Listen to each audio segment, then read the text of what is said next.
మన ప్రభువును రక్షకుడైన యేసుక్రీస్తు వారి నామములో అందరికీ వందనాలు. ప్రియ దేవుని బిడ్డలారా, దేవుడు మరి కొద్ది కాలాన్ని ఇచ్చాడు. అందుని బట్టి దేవునికి మహిమ. ఈ ఉదయ కాలమున మన వాక్యాన్ని ధ్యానించుకుందాం.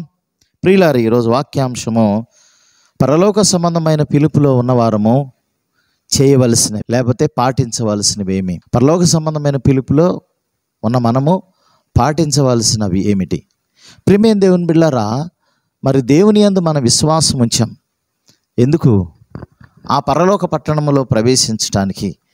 ఇది నిత్యమైనది అని కాదని మనకు తెలుసు. అశాశ్వతమైనదని తెలుసు ఈ భూమి. కాబట్టి శాశ్వతమైనది, నిత్యమైనది దేవుని రాజ్యం కనుక ఆ రాజ్యంలో మనం ఉండులాగున ప్రియమైన దేవుని బిడ్డలారా మనము ప్రయత్నం చేయాలి. ఆ విధానంలో మనం ఏం చేయాలంటున్నాడంటే, ప్రియమైన దేవుని బిడ్డలారా లేఖనాలను పరిశీలిద్దాం. హెబ్రీయులకు రాసిన పత్రిక 3వ అధ్యాయంలో 1వ వచనం, ఇందువలన పరలోక సంబంధమైన పిలుపులో పాలు పొందిన పరిశుద్ధ సహోదరులారా, మనము ఒప్పుకొనిన దానికి అపోస్తలుడును ప్రధాన యాజకుడైన యేసు మీద లక్ష్యం ఉంచుడి. దేవుని ఇల్లంతట్లో మోషే నమ్మకం ఉండినట్లు ఈయన కూడా తను నియమించిన వానికి నమ్మకముగా ఉండెను.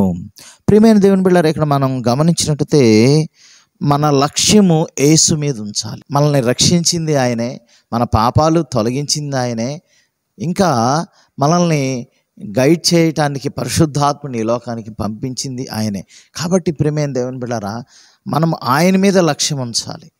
భక్తుడైన పౌలు యేసు మీద లక్ష్యం ఉంచాడు. ఆయన గురి ఉన్నతమైన బహుమానం పొందటానికి అంటాడు.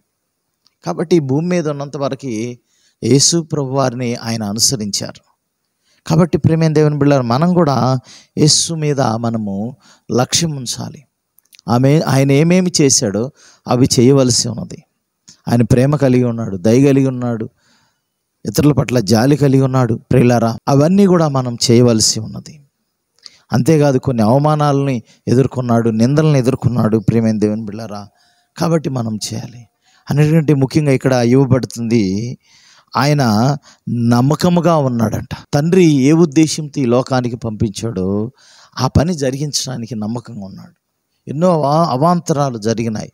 ఆ చివరి మరణాన్ని గుర్తు తెచ్చుకుంటూ గెత్సేమనే తోటలో ప్రార్థన చేస్తున్నాడు యేసు ప్రభువారు. తండ్రి, నీ చిత్తమైతే ఈ గిన్నెను నా యొద్ద నుండి తొలగించమని చెప్తా ఉన్నాడు. ఎందుకంటే మనుషుల మీద నా పాప భారం అంతా ఆయన మీద అయిపోతున్నాడు ఆ సిలువలో దేవుడు. కాబట్టి ఆ భారాన్ని భరించలేని ఆ పరిస్థితి ఆయనకు అర్థమవుతూ ఉంది.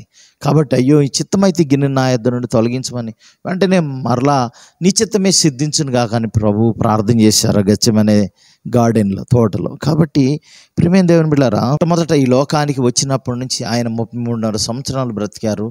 3.5 సంవత్సరాల్లో ఉన్నతమైన పరిచర్య చేశారు. మరి ఆయన ఎంతో నమ్మకంగా జీవించాడు ఈ భూమి మీద. తండ్రి ఏ ఉద్దేశంతో పంపించి ఆ ఉద్దేశం నెరవేర్చడానికి ఎన్నో అవమానాలు ఎదుర్కొన్నాడు, నిందలను ఎదుర్కొన్నాడు. పరిసయ్యులు, శాస్త్రులు, మరి ప్రధాన యాజకుల చేత ఆయన తృణీకరించబడ్డాడు. కానీ ప్రేమైన దేవుని బిడ్డలారా, ఆయనకు ఒక గోల్ ఉంది. ఆ గోల్ విషయంలో ఆయనకు ఒక లక్ష్యం ఉంది. ఆ లక్ష్యం విషయంలో విస్మరించకుండా ఎన్ని అవమానాలు వచ్చినా ముందుకు కొనసాగాడు. మరి మానవులందరి కోసం సిలువలో మరణించి ఆయన రక్తాన్ని కార్చి ఆయన మరణం ద్వారా పాప విమోచన కలిగింది మానవ. ఎందుకంటే పరిశుద్ధమైన రక్తం ద్వారా మానవాళికి పాప విమోచన కలుగుతుంది. కాబట్టి ప్రియమైన దేవుని బిడ్డలారా, మరి మనము యేసు యందు లక్ష్యం ఉంచాలి. ఆయన నమ్మకస్తుడిగా ఉన్నాడు. కాబట్టి మనం కూడా దేవుని ఇల్లంతట్లో మనం కూడా నమ్మకంగా ఉండాలి. దేవుడు మనకి ఏమేమి మరి చేశాడో అవన్నీ గుర్తు చేసుకోవాలి. మనం నమ్మకంగా జీవించాలి. ఎప్పటి వరకు అంటున్నాడు? 6వ వచనంలో చూడండి, హెబ్రీయులకు రాసిన పత్రిక 3వ అధ్యాయం 6వ వచనం గమనించినట్లయితే, అయితే క్రీస్తు కుమారుడేయండి, ఆయన ఇంటి మీద నమ్మకం ఉన్నాడు, ధైర్యము నిరీక్షణ వలన ఉత్సాహమును తుదమట్టుకు స్థిరముగా చేపట్టిన ఎడల మనమే ఆయన ఇల్లు. చూడండి, మనం కూడా ధైర్యంతో ఉండాలి, నిరీక్షణ కలిగి ఉండాలి, మంచి ఉత్సాహంతో మరి పరలోక రాజ్యాన్ని మనం వెతకటానికి ప్రయత్నము చేయాలి. కాబట్టి ప్రియమైన దేవుని బిడ్డలారా, ఆయన నమ్మకంగా ఉన్నాడు, మనం కూడా నమ్మకంగా ఉంటే మనమే ఆయన ఇల్లు అని అంటున్నాడు. కాబట్టి చూడండి ప్రియులారా, మరి ఆ పట్టణములో ఆ పిలుపు కొరకు మనం ఏర్పాటు చేయబడ్డాం కాబట్టి మరి క్రీస్తు ఏమి చేశాడో అది మనం చేయవలసి ఉంది. ఆయన మీదే మనం లక్ష్యం ఉంచి కొనసాగినట్లయితే మనం ఎన్నైనా చేయగలం. తద్వారా యేసు మనకు తోడుగా ఉండి నడిపిస్తాడు కాబట్టి ఆయన మార్గంలో మనం నడవాలి. దేవుడి పరిశుద్ధ వాక్యం దీవించును గాక. ఆమెన్. ప్రార్థన చేసుకుందాం. మమ్మల్ని మిక్కిలుగా ప్రేమించిన ప్రియ పరలోకపు తండ్రి, మీకు వందనాలయ్యా. మా జీవితంలో ఎన్నో గొప్ప కార్యములు చేస్తూ వస్తున్నారు. దీవించారు, బలపరిచారు తండ్రి. మా కొరకు మీరు సిలువేయబడినారు అయా. మరి మీరు నమ్మకంగా ఉన్నారు ఈ భూమి మీదకి వచ్చినప్పుడు తండ్రి. మా కొరకు అపరాధ పరిహారార్థ బలిని అర్పించి అయా, ఇదిగో మా గాయముల నిమిత్తం మీరు గాయపరచబడినారు.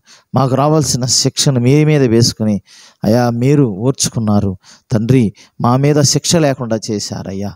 కాబట్టి మీ మీద మేము లక్ష్యం ఉంచి ఈ లోకంలో మీరు ఏ విధంగా జీవించారు అలాంటి జీవితం జీవించి తద్వారా మీ రాజ్యంలో వారసులు కావడానికి కృప చూపించి మమ్మల్ని అట్టి జ్ఞానంతో నింపి సహాయం చేయమని నడిపించమని యేసు పరిశుద్ధ నామమున అడిగి వేడుకుని ప్రార్థన చేస్తున్నాం తండ్రి.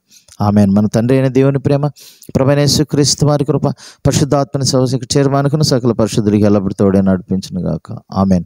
అందరికీ వందనాలు. మరి కొద్ది కాలాన్ని కలుసుకుందాం. దేవుడు మీ అందరం దీవించి ఆశీర్వదించి బలపరచును గాక. God bless you all.